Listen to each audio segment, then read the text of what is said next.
ఒక్క కెమెరా కొట్టింది అనుకోరి సాలరీలా 10,000 పోయినాయిరా ఇంటికాడి.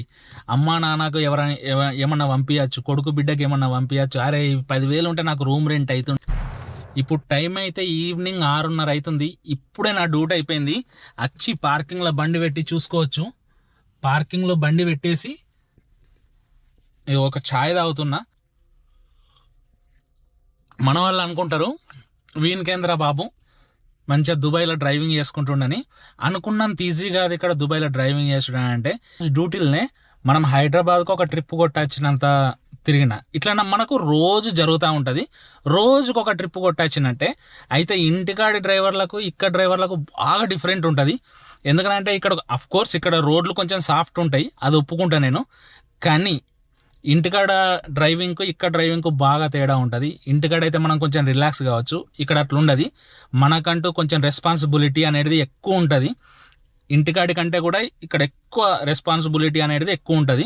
ఎందుకంటే వర్క్ ఆన్ టైంలో కావాలి మన కంపెనీలకి. ఇక్కడ దుబాయ్లో కానీ బయట దేశాలలో ఎక్కడైనా కానీ వర్క్ అనేది మనకు ఆన్ టైంలో కావాలి అని అంటారు. ఇక్కడ మాకైతే డ్యూటీ ఒక ఎత్తు అయితే ఫైన్లు ఇంకొక ఎత్తు.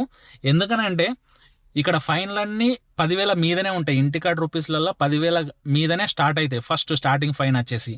సో ఇంటికాడైతే పోలీసు వాళ్ళు మనకు ఎక్కడనో ఓకాడ కెమెరా పెట్టుకొని కూర్చుంటారు, వాళ్ళని అబ్జర్వ్ చేసుకుంటూ పోతే మనకు మ్యాక్సిమం ఫైన్లు అనేటివి తక్కువ అవుతుంది. కానీ ఇక్కడ అట్లా కాదు.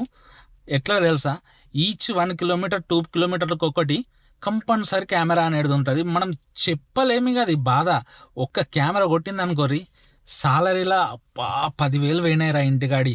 అమ్మా నాన్నకు ఏమన్నా పంపించచ్చు, కొడుకు బిడ్డకి ఏమన్నా పంపించచ్చు. అరే 10,000 ఉంటే నాకు రూమ్ రెంట్ అవుతుండే అనే ఒక ఫీలింగ్ ఉంటుంది. చూసినావా ఆ ఫైన్ వచ్చినాక అది ఇక వర్ణనాతీతం అనుకోర్రి, ఇక అది చెప్పలేం ఫ్రెండ్స్. కానీ నాకేమనిపిస్తుంది తెలుసా, ఇంటికాడ డ్రైవింగే బెస్ట్ అనిపిస్తుంది. ఎందుకనంటే ఏది ఉన్నా కానీ మనకు మాట్లాడే ఛాన్స్ అనేది ఉంటుంది అట్లీస్ట్ వాళ్ళతోటి. కానీ ఇక్కడ అట్లుండదు. కంపల్సరీ మనకి ఏదన్నా ఉండని ఫ్రెండ్స్, అది ఏదేమన్నా కానీ మనకు ఫైన్ వచ్చిందా కంపల్సరీ ఆ ఫైన్ భరాయించాల్సిందే, కంపల్సరీ కట్టాల్సిందే. అవునా కదా ఫ్రెండ్స్? ఇలాంటి అనుభవాలు మన వాళ్ళకు, మన దుబాయ్లో ఉండేటోళ్ళకి కానీ గల్ఫ్ కంట్రీస్లో ఉండేటోళ్ళకి చాలా ఉంటాయి. ఐ హోప్ ఈ వీడియో మీకు నచ్చింది అనుకుంటున్నాను. మరి ఇంటికాడ డ్రైవింగ్ బెటర్ అనుకుంటుర్రా, దుబాయ్లో డ్రైవింగ్ బెటర్ అనుకుంటుర్రా, ఒకసారి కామెంట్ చేయండి. అండ్ ఇంటికాడ డ్రైవర్లు ఎవరన్నా ఈ వీడియో చూస్తున్నట్టయితే కంపల్సరీ ఒక కామెంట్ అయితే చేయండి. ఐ హోప్ ఈ వీడియో మీకు నచ్చింది అనుకుంటున్నా. నచ్చితే ప్లీజ్ మన ఇన్స్టాని ఫాలో కొట్టండి, యూట్యూబ్లో సబ్స్క్రైబ్ కూడా చేసుకోండి ఫ్రెండ్స్.